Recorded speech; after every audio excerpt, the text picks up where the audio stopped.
we're getting to know how to garden, and we're getting to know each other in our community. We recognize that this is the beginning of something that could be really big.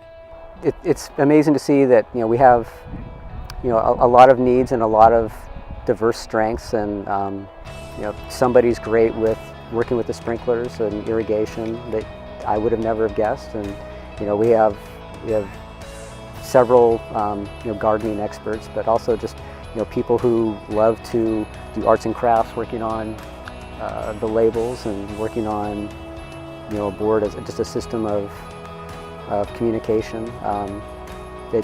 Not everybody has to be a master gardener in this group. Everybody's been able to contribute in some way. About 2 weeks before May 1st, we had sod cutters out here and lifted all of this garden, lifted all the lawn up so that we could start tilling. And the man that helped us, his name's Don, he doesn't even go to Solid Rock.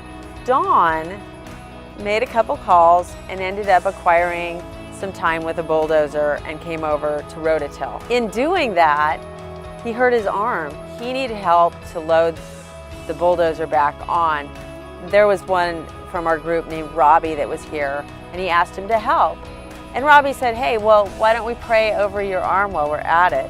So Robbie prayed, and they prayed for healing, and they prayed for Jesus just to find favor on this injury. The next day, after he'd returned, he was getting dressed gingerly, and he said, I started to notice that my arm didn't hurt.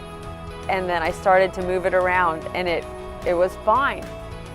So he came back the following Saturday night to share that story with us, to let us know he had been healed.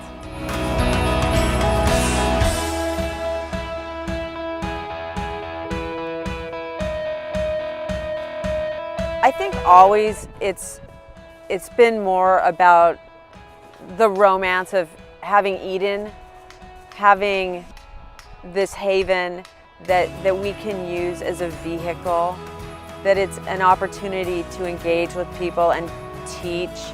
We're building an amazingly close missional community along the way. We're teaching each other. We're just building new relationships. It's been pretty fantastic.